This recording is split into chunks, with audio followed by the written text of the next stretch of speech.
மக்களால் தேர்ந்தெடுக்கப்பட்ட மக்களை ரெப்ரசன்ட் பண்ற ஒரு எதிர்கட்சி இவ்வளவு கேவலமா ஒரு எதிரியாக மாறி பெண்கள் தன்னுடைய நிலையையும் மறந்து இந்த ஓட்டு இவங்களை அசிங்கப்படுத்தணும் அப்படிங்கிற நிலைக்கு போயிருக்கிறாங்க.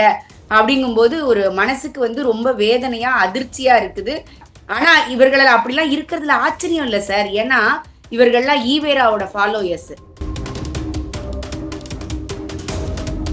இந்த நாட்டை துண்டாடிய ஒரு கும்பலை போற்றி அதற்கு துணையாக இருந்து அந்த குடும்பத்தை இன்னி வரைக்கும் போற்றி பாராட்டி அவங்கள விட்டா இந்த நாட்டை காப்பாத்த இல்லை அப்படின்னு சொல்லி இருக்கிறதுனாலதான் இந்த மாதிரி நிகழ்வுகள் நடக்குது. ரிஷிகாந்த் தூபே அவ்வளோ அழகா புக்கை காமிக்கிறாரு. இவர் காமிக்கிற புக்கு எல்லாமே டாக்குமெண்டட். இவரை மாதிரி வர முடிய இராணுவத்தில இருந்து இன்னும் வெளியிடாத ஒரு புத்தகம் இல்லை. இப்படி எந்த இடத்துலையும் இழந்த இடத்தை மீட்கவோ இல்ல புதிதாக ஒரு இடத்துல கால் தடம் பதிக்கவோ அவங்களால முடியவே முடியாது. ஏன்னா நீங்க அழியணும்னு நீங்க 24 hours நினைச்சிட்டே இருந்தீங்கன்னா நான் எப்படி வாழ்றது வளர்றதுன்னு நம்மளால யோசிக்க முடியாம போகுது. அதுதான் அவர்களுடைய அழிவோட காரணம். சீக்கியர்கள் நம்ம சுதந்திரத்திற்காக நிறைய போராடினவங்க இருக்காங்க. அதுல இருந்து வந்த ஒருத்தர் எம்பி, அவர் அமைச்சரும் கூட. அவரை பார்த்து ராகுல் காந்தி அவர்கள் துரோகி அப்படின்றாருன்னா வரலாறு தெரியாம தான் போயிட்டு ஒரு முக்கியமான ஒருத்தரை பார்த்து துரோகின்ற வார்த்தை பயன்படுத்திட்டாரா ராகுல் காந்தி? வரலாறு தெரிஞ்சதுனாலதான் பேசுறாரு அப்படின்னு நான் சொல்லுவேன். ஏன்னா அவர்களுடைய குடும்பத்துக்கும் சீக்கியர்களுக்கும் காலம் காலமாக ஆகல அப்படிங்கிறது நம்ம உலகத்துக்கே தெரிஞ்ச விஷயம். ஒரு பாதுகாவலர் இந்திரா காந்தியை சுட்டு கொண்டுட்டார். ஆனா நீங்க என்ன பண்ணீங்க? தேடி தேடி சீக்கியர்களை கொண்டு குவிச்சிங்க. அதெல்லாம் மக்கள் மறந்துடுவாங்கன்னு நீங்க நினைக்கிறீங்களா? அது அந்த அந்த வெறி அவருக்கு எப்போதும் இருக்குது. ஆனா வெக்கமே இல்லாம தன்னுடைய அப்பாவை கொன்ன, அது நிரூபிக்கப்பட்டு தண்டனை பெறப்பட்டு விடுதலையான பேரறிவாளனை கட்டி பிடிச்ச முதல்வரோடு இன்னைக்கு இவங்க பேசிட்டு இருப்பாங்க, கூட்டணி வைப்பாங்க. ஒரு உலகத்துல ஒரு பிரச்சனைன்னு வரும்போது மோடி கவர்மெண்ட் என்ன சொல்லுது, இந்தியா என்ன சொல்லுது, இந்தியாவில் இருக்கக்கூடிய மோடி கவர்மெண்ட் என்ன சொல்லுது, மோடியினுடைய வாயிலிருந்து என்ன வார்த்தை வருது அப்படிங்கறத கவனிச்சுக்கிட்டு இருக்கிறாங்க. நான் 10 சொல்லுங்க. இந்த நான் நாளைக்கு பிரைம் மினிஸ்டர் ஆனா இந்த நாட்டுக்கு என்ன சொல்லுவேன்? டக்குன்னு ஒரு 10 விஷயத்த ராகுல் காந்தியால சொல்லுங்க. நான் இனிமேல் அரசியலே பேசல.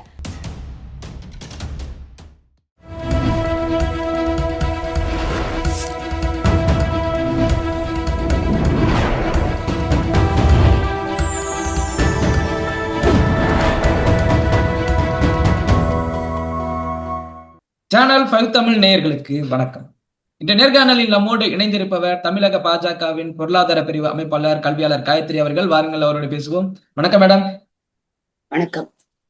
நேற்று பிரதமர் மோடி அவர்கள் மக்களவைக்கு வரல. காரணம், ஓம் பிர்லா அவர்கள் சொன்னது என்னன்னு பாத்தீங்கன்னா, பிரதமரை தாக்குவதற்கு சதித்திட்டம் நடந்ததாக எனக்கு தகவல் கிடைச்சது, அதனாலதான் நான் பிரதமரை வர வேண்டாம்னு சொன்னேன்னு சொல்லி ஒரு கருத்தை ஓம் பிர்லா அவர்கள் பதிவு செய்திருக்கிறாரு. அதை எப்படி பாக்குறீங்க? பாரத நாட்டின் பாரத பிரதமருக்கே இப்படி ஒரு நிலைமையா நாடாளுமன்றத்துல? பாரத பிரதமருக்கே இப்படி ஒரு நிலைமையா அப்படின்னா, இந்த ஜனநாயக நாட்டுல ஜனநாயகத்தை பாதுகாக்கணும்னு நினைக்கிறதுனாலதான் இந்த மாதிரி ஒரு பிரச்சனை பிரதமருக்கு வருது. இந்திரா காந்தி மாதிரி சர்வாதிகாரியா இருந்திருந்தா இந்த மாதிரி ஒரு பிரச்சனை அவருக்கு வந்திருக்காது. ஒரு பயங்கரவாதிகள் எப்படி ஒரு குழந்தைகளையும் பெண்களையும் கேடயமாக வச்சு ஒரு விஷயத்த செய்வாங்களோ அப்படி ஒரு கேவலமான ஒரு விஷயத்த காங்கிரஸ் செஞ்சிருக்கிறாங்க.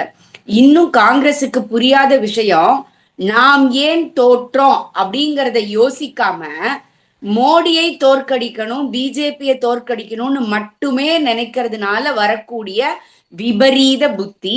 தெரிஞ்சோ தெரியாமையோ காங்கிரஸ் அப்படிங்கிற இயக்கமே இந்தியாவில் உருவான இயக்கம் அல்ல, எல்லாருக்குமே அது தெரியும்.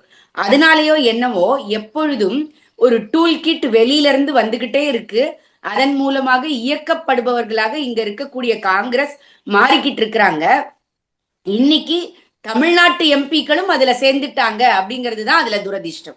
மேம், அதுல குறிப்பா பெண்களை வைத்துதான் சதித்திட்டமே நடந்திருக்குன்னு ஒரு தகவல் சொல்றாரு ஓம் பிர்லா. பெண்களை வைத்து ஒரு பாரத பிரதமர் கிட்ட, ஏன்னா ஒரு கோடுகள் இருக்கும், இவ்வளவுதான் லிமிட், இவ்வளவு வரக்கூடாது அப்படின்னு சொல்லிட்டு அந்த எல்லை கோடுகளை தாண்டி எல்லாம் வந்திருக்காங்க, பிரதமர் இருக்கை வரைக்கும் வர்றாங்க, அதனாலதான் நான் வேண்டாம்னு சொன்னதா ஓம் பிர்லா சொல்லும் போது, பெண்களை வைத்து இந்த அளவுக்கு போறாங்கன்னா என்ன காரணத்திற்காக? அது காழ்ப்புணர்ச்சி எப்படியாவது ஒரு விதத்துல வந்து புல்லிங் பண்ணிட முடியாதா? அவங்கெல்லாம் அப்படி டீசெண்டா நடந்துக்கிறவங்க கிடையாது. உங்களுக்கே தெரியும். பார்லிமெண்ட்ல இருந்து திடீர்னு எந்திரிச்சு ஓடி வந்து ராகுல் காந்தி கட்டி பிடிச்சாரா இல்லையா நம்ம பார்த்திருப்போம். ஒரு ஒரு காலத்துல அங்க ஒரு பார்லிமெண்ட்ல உட்கார்ந்து கண்ணடிச்சாரு அப்படின்னு சொல்லிட்டு பெரிய இஷ்யூ வந்துச்சு. அது போல இவர்கள் கொஞ்சம் கூட டீசென்ட் இல்லாம எப்படி வேணா அதை மாத்துக்கிறதுக்கு நீங்க ஜஸ்ட் யோசிச்சு பாருங்க. நீங்க வந்துதான் ஆகணும்னு கைய பிடிச்சி இழுக்கிறாங்கன்னு நீங்க வச்சுக்கோங்க. அப்ப எவ்வளவு பெரிய அநாகரிகமான ஒரு அசம்பாவிதமாக ஒரு அசௌகரியமாக அந்த இடம் மாறி இருக்கும். ஒரு பார்லிமெண்ட் அப்படிங்கிறது ஒரு டெக்கோரம், ஒரு சோஜினிட்டி மெயின்டைன் பண்ண வேண்டிய இடத்துல இவ்வளவு கேவலமாக பெண் எம்பிக்கள், அவர்களெல்லாம் தமிழகத்தில் உள்ள பெண்கள்னு சொல்றதுக்கே அவமானமா கேவலமா இருக்குது.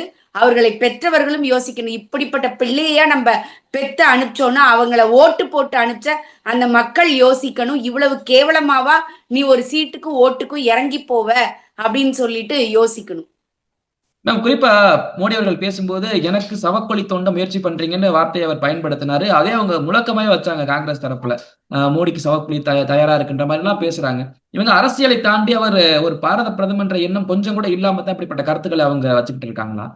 சார், அப்படி இருந்தது அப்படின்னா நீங்க கடந்த 4 வருஷத்துக்கு மேல நீங்க பார்த்துட்டே இருப்பீங்க. ஒவ்வொரு முறையும் பார்லிமெண்ட் கூடும்போது, எஸ்பெஷலி இந்த பட்ஜெட் பிரச்சனைகள் வரும்போது, நீங்க ஒரு ஒரு தடவையும் பட்ஜெட் பிரசன்ட் பண்றதுக்கு முன்னாடி ரஃபேல் அப்படின்னாங்க, கோர்ட்டுக்கு போய் இல்லன்னு ப்ரூவ் ஆகி மன்னிப்பு கேட்டாங்க. பெகசஸ் அப்படின்னாங்க, கோர்ட்டுக்கு போனாங்க. போன முறை அதானி பேரை சொல்லி முடக்கினாங்க. அதானி பேரை சொல்லி முடக்கின பிறகு அங்கிருந்து வந்த செய்தியே தப்பு. அங்க அப்படி ஒரு எந்த விதமான இதுவும் நடக்கலன்னு அதே யூஎஸ்ல இருந்து இவங்களுக்கு வந்தது.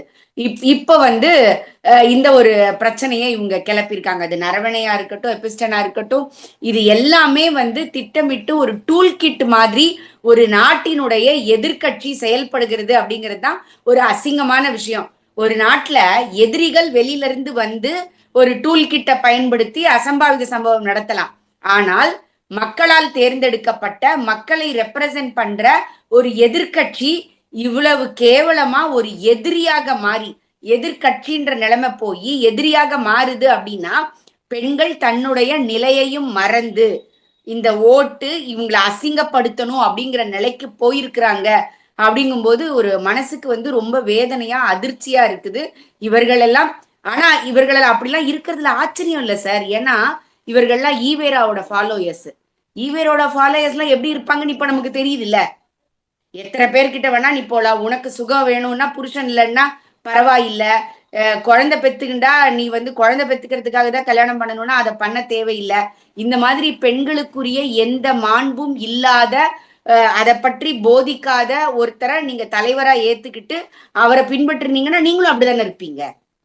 ஓகே மேம், இவங்க பண்றதை பார்த்துட்டு பாஜக தரப்புல என்ன வச்சிட போறாங்க விமர்சனம் வச்சு பார்க்கும்போது, பாஜக எம்பி நிதிஷ்காந்த் துபே அவர்கள் மொத்தமா எல்லா புத்தகத்தையும் தூக்கி போட்டாரு.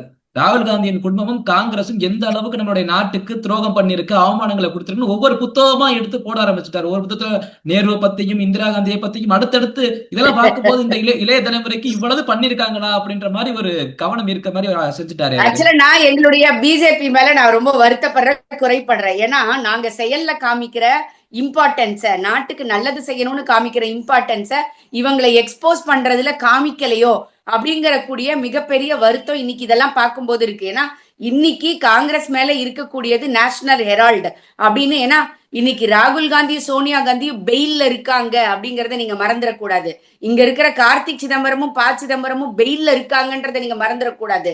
இவர்கள் எல்லாம் இந்த நாட்டுக்கு போதிக்கக்கூடியவர்களாக இருக்கிறாங்க அப்படிங்கறத நம்ம கத்துக்கணும். நீங்க சொன்ன மாதிரி நிஷிகாந்த் தூபே அவ்வளவு அழகா புக்கா காமிக்கிறாரு. இவர் காமிக்கிற புக்கு எல்லாமே டாக்குமெண்டட். இவர் மாதிரி வர முடிய ராணுவத்துல இருந்து இன்னும் வெளியிடாத ஒரு புத்தகம் இல்ல. ராகுல் காந்தி காமிக்கிற மாதிரி உள்ள விஷயங்கள் இல்ல.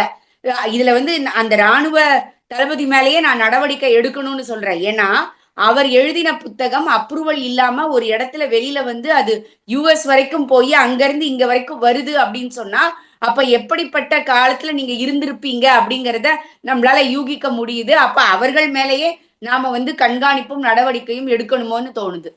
இல்ல நிசிகாந்த் துபே அவர்கள் காமிச்ச புத்தகங்களை பார்க்கும்போது அவர் எண்ணங்கள் வந்தது.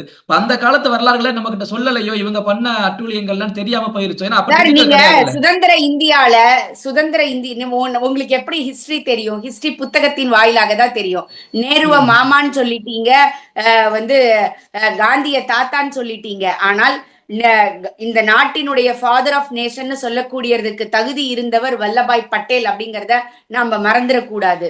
மாமான்னு சொல்லக்கூடிய தகுதி யாருக்கு இருக்குதுன்றதை இவங்களதான் தெரிஞ்சிருந்திருக்கணும்.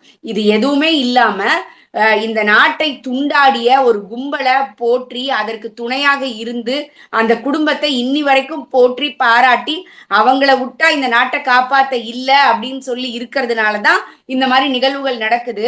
சுதந்திர இந்தியால இருந்து நீங்க 1987 94 வரைக்குமே நீங்க பாருங்க, யாரு கல்வித்துறையில் அமைச்சராக இருந்தார்கள்னு.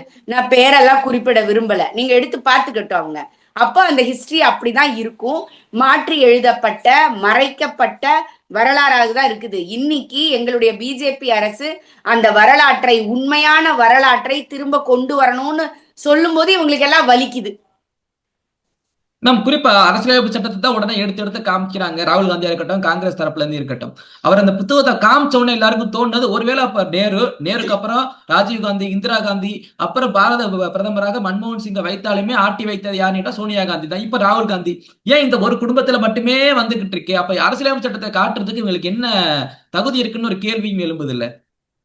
இது மக்கள் யோசிக்கணும். ஏன்னா அரசியல் அமைப்புல உங்களுக்கு சோசியல் அப்படிங்கிற வார்த்தையே இல்ல, செக்யூலர்ன்ற வார்த்தையே இல்ல. இதை சேர்த்தது இந்திரா காந்தி குடும்பம். சோ நம்ம அதுல தெரிஞ்சுக்க காந்தி, அந்த காந்தியானது எப்படி அப்படின்னு நாங்க ஒரு வீடியோவே போட்டிருக்கோம். காந்திக்கும் காந்தின்ற பேருக்கும் இவங்களுக்கும் சம்பந்தமே கிடையாது. எப்படி காந்தியாகி ஊரை ஏமாத்திக்கிட்டு இருக்காங்க அப்படிங்கறத வச்சே தெரியும். இதில் இன்னைக்கு நீங்க மதிக்கல அப்படிங்கறத நீங்க பார்த்திருப்பீங்க. மல்லிகார்ஜுன கார்கேயாக இருக்கட்டும், நாராயணசாமி ராகுல் காந்தியோட செருப்படுத்து ஓடினதாக இருக்கட்டும், இவங்கெல்லாம் தான் சமூக நீதி பேசுறவங்க. இன்னைக்கு மல்லிகார்ஜுன கார்கேக்கு அவர்கள் கட்சியில் என்ன மரியாதை இருக்கு அப்படிங்கிறது எல்லாருக்கும் தெரியும். இப்படி ஒரு குடும்பத்தை சுற்றி சுழல்வதால் தான் இவங்களால எங்கேயுமே ஒரு தடவை தோத்து போனாங்கன்னா அடுத்த தடவை வர முடியாத அளவுக்கு அதல பாதாளத்துல போய்கிட்டு இருக்கிறாங்க. அவர்களுக்கு கை கொடுக்கக்கூடியது 2 ஸ்டேட்டா இருந்தது, ஒண்ணு கேரளா, ஒண்ணு கர்நாடகா. கண்டிப்பா அதுலயும் அவங்க அடுத்த தடவை வரப்போறது இல்ல. ஆல்ரெடி அஸ்ஸாம்ல அவங்க வர்றதுக்கு வாய்ப்பே இல்ல. மேற்கு வங்காளத்துல எல்லாம் மூடி ரொம்ப நாள் ஆச்சு. இப்படி எந்த அஸ்ஸாம்ல அவங்க யோசிக்கவே வேண்டாம். இப்படி எந்த இடத்திலையும் இழந்த இடத்தை மீட்கவோ இல்ல புதிதாக ஒரு இடத்துல கால் தடம் பதிக்கவோ அவங்களால முடியவே முடியாது. ஏன்னா நீங்க அழியணும்னு நீங்க 24 ஹவர்ஸ் நினைச்சிட்டே இருந்தீங்கன்னா நான் எப்படி வாழ்றது வளர்றதுன்னு நம்மளால யோசிக்க முடியாம போகுது. அதுதான் அவர்களுடைய அழிவோட காரணம். நம்ம அரசியலமைப்பை பொறுத்த வரைக்கும் எதிர்கட்சி அப்படின்னா எதிர்கட்சி வரிசையில உட்கார்ந்து மக்களுக்கான தேவைகளை சொல்லணும், அவங்களுக்கு என்ன குறைகளோ அதை சொல்லணும். ஆனா இங்க அந்த மாதிரியான கேள்விகள் எல்லாமே மோடியை பத்தியும் அந்த பாஜக கட்சியை பத்தி மட்டுமே இருந்துகிட்டு இருக்கு. அப்ப அவங்க மக்களின் கேள்விகளை எழுப்புறது கிடையாதோ? நம்ம தமிழ்நாட்டு எம்பிக்களை மக்களின் கேள்வியை எழுப்புவாங்க, காசு கொடுத்து கூட எழுப்புவாங்க. மேற்கு வங்காளத்துல நீங்க பார்த்திருப்பீங்க, ஒரு எம்பி அவர்கள் ஒருத்தருக்கு, ஒரு பிசினஸ் மேனுக்கு ஐடி பாஸ்வேர்டை கொடுத்து அதுல கோல்மால் பண்ணதெல்லாம் பார்த்தோம். இன்னைக்கு சமுதாயத்தின் மேல கொஞ்சம் கூட அக்கறை இல்லாத மனிதர்களை நீங்க இங்க இருந்து லோக்சபால இல்ல ராஜ்யசபாலையும் அனுப்பியிருக்கீங்க. இல்லைன்னா அசிங்கப்பட்டு வர வேண்டிய நிலைமை கமலுக்கு இருக்காது. நீங்க அவர் என்ன பேசினார்னு நீங்க பார்த்திருப்பீங்க. ஒருத்தர் எழுதி கொடுக்குறேன்னா அவரை அவருடைய ஹார்ட் அண்ட் ஃபேன். ஒரு காலத்துல நான் எனக்கு அவ்வளவு அவருடைய நடிப்பின் மேல மரியாதை உண்டு. ஆனால் என்னைக்கு கட்சி தொடங்கி டார்ச்சர் காமிச்சு டிவியை போட்டு உடைச்சாரோ, மாற்றம்னு சொல்லிட்டு ஒத்த ராஜ்யசபா சீட்டுக்காக மொத்தத்தையும் அடகு வச்சவர் தன்மானத்தை பத்தி ராஜ்யசபால அடுத்தவங்களுக்கு பாடம் எடுக்கிறாரு பாத்தீங்களா? அதையும் போக யாரு என்ன சொன்னான்னே தெரியாம கூட ஒரு சபையில பேச முடிய அளவிற்கு அறிவியலிகளாக இந்த திராவிடம் அவர்களை மாற்றி வச்சிருக்குதுல்ல, அதுதான் வருத்தத்திற்குரிய விஷயம். ஈவேரா சொன்னதை குறிப்பிட்டு ஈவேரா இப்படி சொன்னார்னு சொன்னத எஃப்எம் அம்மா சொன்னதாக திரிச்சு ஒரு ராஜ்யசபாலையே அவரால் பேச முடியுது அப்படின்னா இவர்கள் பொதுமக்கள் இடத்துல எவ்வளவு பெரிய பொய்களையும் கட்டுக்கதைகளையும் கட்டவிழ்த்து விடுபவர்களாக இருப்பாங்க. ஏற்கனவே அவர் பேசுறது யாருக்கும் புரியாது. நேத்தி அவர் பேசுறதன் மூலமாக இருந்த ஒரு 5% மரியாதையை கூட அவர் உண்மையிலேயே இழந்து விட்டார். ஏன்னா இது மல்லாக்கப்படுத்து காரி துப்பிக்கிற மாதிரி. அவர் காரி துப்புனதெல்லாம் ஈவேராவ அவர் எந்த கட்சியில இருந்து போய் அங்க இது ரெஃபர் பண்றாரோ அந்த கட்சியோடைய ஆளுங்களையே அசிங்கப்படுத்தினதுக்கு சமம். அவர் அசிங்கப்படுத்தினது எஃப்எம் அம்மாவல்ல, அவர் அசிங்கப்படுத்தினது ஈவேராவ. மேம் ஒரு பக்கம் ஈவேரா என்று சொன்னாலும் அதே ஈவேராவை தான் என்னுடைய ஆசிரியர்னு பேசுறாரு. அதே கமலஹாசன் அவர்கள் தான் ஒரு முறை பேசும்போது இந்தியாவிலேயே தீவிரவாதிகள் பயங்கரவாதிகள் அது இந்துக்கள் அப்படின்னு சொன்னவரும் இதே கமலஹாசன் அவர்கள் தான். இவரை எப்படி தேர்ந்தெடுத்து அனுப்பிச்சிருக்காங்களே, எப்படி அது? ஒத்த சீட்டுக்கு தான், ஒத்த சீட்டுக்கு அவர்கிட்ட இருக்கிற ரசிகர்களை அடகு வைத்தவர் அவர். அவர் அதாவது நீங்க பார்த்திருப்பீங்க, இந்த நாங்க இந்த ஹெச்ஆர்ல எல்லாம் நாங்கெல்லாம் ஜோக் சொல்லுவோம். உன்னை பிடிக்கலன்னு தானடா நான் வந்து இன்னொரு கம்பெனிக்கு போனேன், அந்த கம்பெனிக்கு நீயே வேலைக்கு வந்தா என்னடா அர்த்தம்னு இந்த ஹெச்ஆரை பார்த்து கேட்பாங்க. ஏன்னா நான் எம்பிஏ ப்ரொஃபசர். இதை சொல்லுவாங்க, ஒரு ஹெச்ஆர்கிட்ட ரொம்ப பிரச்சனையா இருக்குன்னு சொல்லிட்டு அவன் இன்னொரு கம்பெனிக்கு போவான். அந்த ஹெச்ஆர் என்ன பண்ணுவான், இந்த கம்பெனி எனக்கு சரியில்லைன்னு நான் இன்னொரு கம்பெனிக்கு போய் சேர்றேன்னு வச்சுக்கோங்க, ஒன்ன பிடிக்காம தானடா இந்த கம்பெனிக்கு வந்தேன், இந்த கம்பெனிக்கு நீயே வரையா, அந்த மாதிரி அவர்கள் இதுல இருந்து மகேஸ்வரனாக இருக்கட்டும், அந்த பொண்ணு பத்மபிரியான்னு நினைக்கிறேன், அந்த பொண்ணாக இருக்கட்டும், தெரிஞ்ச 3-4 பேர் எங்களுடைய கட்சிக்கு வந்த பார்க் அனுஷாவாக இருக்கட்டும், அவங்க எல்லாம் என்ன சொல்லியிருக்காங்கன்னு எனக்கு தெரியும். சிறுபான்மை அணியில இருந்த டெய்ஸியாக இருக்கட்டும், அவங்க எல்லாம் என்ன அவங்களை பத்தி சொல்லியிருக்கிறாங்கன்ற கதைகள்லாம் எங்களுக்கு தெரியும். அவரை பார்க்கணும்னா என்ன பண்ணணும், அவர்கிட்ட அப்பாயின்மெண்ட் வாங்கணும்னா என்ன பண்ணணும், அவரை ஒரு நிகழ்ச்சிக்கு கூப்பிடணும்னா, அவர் ஒரு மாநிலத்தில் ஒரு கட்சியோட தலைவர், அவரை நீங்க ஒரு நிகழ்ச்சிக்கு கூப்பிடணும்னா என்ன பணம் கொடுக்கணும் எல்லாமே நமக்கு தெரியும். நம்ம அதை பத்தி பேச விரும்பலன்னு வச்சுக்கோங்க, ஓகேங்களா? சோ அப்படி இருக்கக்கூடியவர் இருந்த கொஞ்ச நஞ்ச ரசிகர்களும் நம்ம பின்னால வருவாங்கன்னு நினைச்சுக்கிட்டு கட்சியை அடகு வச்சவர்லாம் இன்னைக்கு பேசக்கூடாது. அங்க அடகு வச்சுட்டு வெளியில வரும்போது சொல்றாரு, நாட்டினுடைய நன்மைக்காக நான் இதை செஞ்சேன். ஒரு அப்படி மனசு வந்து ஒரு ஊடகவியலாளர் கேட்டார். ஏன்னா தமிழ்நாட்டுல ஊடகம் யாரும் டிஎம்கே எடுத்து கேள்வியே கேட்காது. ஆனா மறந்தாப்புல ஒரு ஊடகவியலாளர் கேட்டாரு, சார் நீங்க டிவியை போட்டு உடைச்சிங்களே, நாங்க வந்து ஆட்சி அமைப்போம்னு சொன்னேன், நாட்டினுடைய நன்மைக்காகன்னு. அப்பயே உடனே சொல்றா, உன்னோட நன்மைக்குன்னு சொல்லுப்பான்னு மைக் ஆஃப் பண்ணாமையே பின்னால இருந்து சொல்ற கிரல்கே. இதுதான் அவருடைய மகத்துவம்னு நம்ம புரிஞ்சுக்கணும். இல்ல பேசும்போது அடகு வைத்தார் அடகு வைத்தார்னு சொல்றீங்க, ஆனா அவர் நேத்து பேசும்போது நான் ஓட்டையும் நாட்டையும் விற்க மாட்டேன்னு சொன்னவரப்பே நீங்க கட்சியை அடகு வச்சான்ற மாதிரி சொல்றீங்களே மேம். நான் அடகு வைக்கலன்னு அவர் சொல்லட்டும், அடகு வைக்கலன்னு சொல்லட்டும். எந்த விதமான நிபந்தனையும் இல்லாம தனக்கு ஒரு ராஜ்யசபா சீட்டு வந்தா போதுன்னு தானே வந்து அங்க போய் இருந்தாரு. ஒரு எம்பி சீட்டு வாங்க முடிஞ்சுதா? வாங்கினா அது நிக்கிறதுக்கு ஆள் இல்லைன்றத அடுத்ததுன்னு வச்சுக்கோங்க. அவருடைய மாநில செயற்குழு பொதுக்குழு கூட்டத்தை எங்க போடுறாரு அவரு? 100 பேர் இருக்கக்கூடிய ஒரு ஹோட்டல்ல அறையில போடுறாரு. அவரெல்லாம் வந்து நாட்டுக்கு நல்லது சொல்றதுக்கு தகுதியா அப்படிங்கறத மக்கள் தான் யோசிக்கணும். மேம் அதே நேரத்துல சீக்கியர்கள் நம்ம சுதந்திரத்திற்காக நிறைய போராடினவங்க இருக்காங்க. அதுல இருந்து வந்த ஒருத்தர் எம்பி, அவர் அமைச்சரும் கூட. அவரை பார்த்து ராகுல் காந்தி அவர்கள் துரோகி அப்படின்றாருன்னா, வரலாறு தெரியாம தான் போயிட்டு ஒரு முக்கியமான ஒருத்தரை பார்த்து துரோகின்ற வார்த்தை பயன்படுத்திட்டாரா ராகுல் காந்தி? வரலாறு தெரிஞ்சதுனாலதான் பேசுறாரு அப்படின்னு நான் சொல்லுவேன். ஏன்னா அவர்களுடைய குடும்பத்துக்கும் சீக்கியர்களுக்கும் காலம் காலமாக ஆகல அப்படிங்கிறது நம்ம உலகத்துக்கே தெரிஞ்ச விஷயம். எப்படி வந்து குருத்வாராக்குள்ளார ஷூ காலோட எமர்ஜென்சி பீரியட்ல நினைக்கிற இந்திரா காந்தி அவர்கள் ஆளை அனுப்பிச்சு அமிர்த்சரஸ்ல பிரச்சனை நடந்ததோ, அதற்கு பிறகு அவர்களுடைய குடும்பத்துல உள்ள ஒரு நபர் சீக்கியரால சுட்டுக் கொல்லப்பட்டு, நீங்க இதுதான் இங்க இருக்கக்கூடிய பிரச்சனை. இங்க முஸ்லீமை சொல்லும் போது முஸ்லீம்னு இஸ்லாமியர்கள் சொல்ல மாட்டாங்க. டெரரிஸ்ட சொல்லும் போது இஸ்லாமிய டெரரிசம்னு பேசி இவர்களையும் சேர்த்து சாமானிய சாதாரணமாக நம்மோடு அந்யோன்யமாக இருக்கக்கூடிய இஸ்லாமியர்களையும் சேர்த்து கிளப்பி விட்டு வேடிக்கை பார்க்கக்கூடிய அரசியல் இருக்கு இல்லையா? அப்போ இந்த ஒரு பாதுகாவலர், நீங்க அவர் அப்படித்தானே எடுத்துக்கணும், ஒரு பாதுகாவலர் இந்திரா காந்தியை சுட்டு கொன்னுட்டார். ஆனா நீங்க என்ன பண்ணீங்க, தேடி தேடி சீக்கியர்களை கொன்னு குவிச்சிங்க. அதெல்லாம் மக்கள் மறந்துடுவாங்கன்னு நீங்க நினைக்கிறீங்களா? அது அந்த அந்த வெறி அவருக்கு எப்போதும் இருக்குது. ஆனா வெக்கமே இல்லாம தன்னுடைய அப்பாவை கொன்ன, அது நிரூபிக்கப்பட்டு தண்டனை பெறப்பட்டு விடுதலையான பேரறிவாளனை கட்டி பிடிச்ச முதல்வரோடு இன்னைக்கு இவங்க பேசிட்டு இருப்பாங்க, கூட்டணி வைப்பாங்க. இதுதான் இவர்களுடைய லாஜிக்கு, இவர்தான் இவர்களுடைய அந்த ஓட்டுக்காக செய்யக்கூடிய வேலைகள். மேம் அதே நேரத்துல பிஜேபி எம்பி சதானந்தன் மாஸ்டர் அவர்கள் அவங்கள பேசும்போது அந்த 2 கால்கள் வெட்டப்பட்டு அந்த மாற்று பிளாஸ்டிக் அதை எடுத்து மேடையிலே வைக்கிறார். மேஜையில வச்சுட்டு அவர் பேசுறாரு, நீங்க பேசக்கூடிய கம்யூனிசம் பேசுறீங்க, உங்களாலதான் என்னுடைய காலே போச்சு பேசும்போது, இப்ப எந்த அளவுக்கு இவங்க தான் மோசமா நடந்திருக்காங்க, ஏதோ மக்களுக்காகன்ற கட்சின்ற மாதிரி இருந்தா நீங்க என்ன காலெல்லாம் வெட்டி இருக்கீங்கன்னு மக்கள் பார்வையில இருக்குது இல்ல சார்? ஆக்சுவலா நீங்க கேரளால பிஜேபியினர் RSS காரர்கள் கொல்லப்பட்டதினுடைய பின்னணியை நீங்க பாத்தீங்கன்னா உங்களுக்கு தெரியும் கம்யூனிசம் எவ்வளவு வல்னரபிள் ஆனது அப்படின்னு சொல்லிட்டு. ஏன்னா ஜனநாயகமாக ஓட்டுக்கு பொதுமக்கள் கிட்ட போய் ஜெயிச்சு வந்தது இந்தியால மட்டும்தான். நீங்க அது தென்கொரியாவாக இருக்கட்டும், சீனாவாக இருக்கட்டும், எந்த இடத்துல வேணா நீங்க கம்யூனிசம் எந்த இடத்துல பிறந்ததோ அந்த இடத்துலயே அங்க ஜனநாயகமே கிடையாது. ஆனா இவர்கள் தான் ஜனநாயகத்தை பத்தி ஊருக்கு பாடம் எடுப்பாங்க. இங்க ஒரு பிரச்சனை நடந்துகிட்டு இருக்கிறோம், அவங்க கொரியாவை பத்தி பேசுவாங்க, சைனாவை பத்தி பேசுவாங்க, இங்க இருக்கிற பாகிஸ்தானை பத்தி கூட பேசுவாங்க.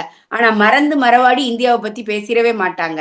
ஜனநாயகத்துக்கும் அதாவது கம்யூனிசம் அதோடைய ஆன்டனம்ஸ் என்ன அப்படின்னு கேட்டா ஜனநாயகம் அப்படின்னு சொல்லலாம். ஆனால் இவர்கள் தான் நமக்கு அதை போதிக்கக்கூடியவர்கள். மேம், இப்போது வரை இந்த நாடாளுமன்றத்தில் இருக்கக்கூடிய விவாதங்கள் எல்லாம் வச்சு பார்க்கும்போது, காங்கிரஸ் இருக்கக்கூடிய கேள்விகள் இதெல்லாம் வச்சு பார்க்கும்போது, காங்கிரஸ் சரியான எதிர்க்கட்சி செயல்படுதா? காங்கிரஸ் நிலைப்பாடு என்னவாக இருக்கு? காங்கிரஸினுடைய அடுத்த கட்டம் எதை நோக்கி போகும்னு நினைக்கிறீங்க நீங்க? அவங்களுக்கு எந்த கட்டமும் இல்ல. தான் வெட்டுன குழியில தானே போய் படுத்துக்கிறது தான் அவங்களோடது.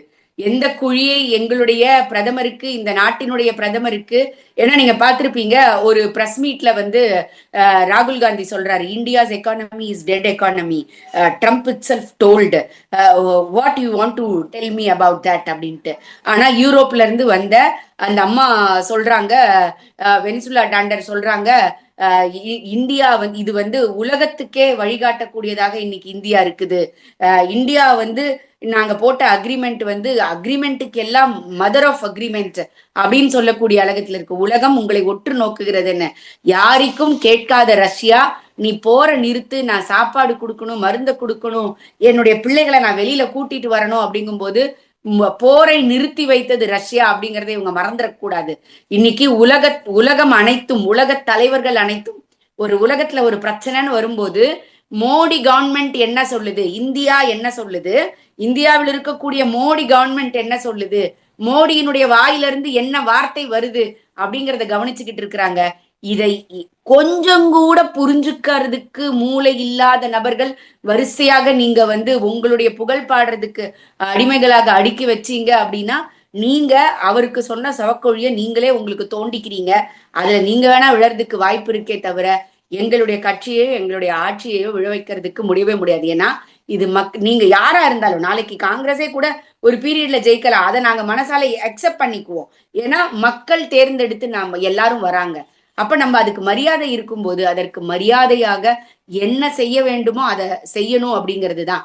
நீங்க எந்த இடத்துலயும் நீங்க பார்த்திருப்பீங்க, அது ஒடிசால நாங்க வந்ததாக இருக்கட்டும், மகாராஷ்டிரால நாங்க வந்ததாக இருக்கட்டும், ஒவ்வொரு ஸ்டேட்ல இன்னைக்கு மேற்கு வங்காளத்துல போராடிட்டு இருக்கிறதா இருக்கட்டும், நன்மதிப்பை பெற்று மக்களினுடைய இதயத்துல இடம் பிடிச்சு அவனோட சீட்டை வாங்கணும்னு நாங்க நினைக்கிறோமே தவிர இவங்களை மாதிரி உங்களை எதிர்த்து பேசி உங்களையே வந்து இது பண்ணி மக்களுடைய நான் 10 சொல்லுங்க. இந்த நான் நாளைக்கு பிரைம் மினிஸ்டர் ஆனா இந்த நாட்டுக்கு என்ன சொல்லுவேன், டக்குன்னு ஒரு 10 விஷயத்த ராகுல் காந்தியால சொல்லுங்க, நான் இனிமேல் அரசியலே பேசல அப்படிங்கிற அளவுக்கு ஆகலாம். இந்த விஷன் அவருக்கு மட்டுமல்ல, அவர் கட்சியில யாருக்குமே கிடையாது. அதனாலதான் அது அதல பாதாளத்துக்கு போயிட்டு இருக்கு.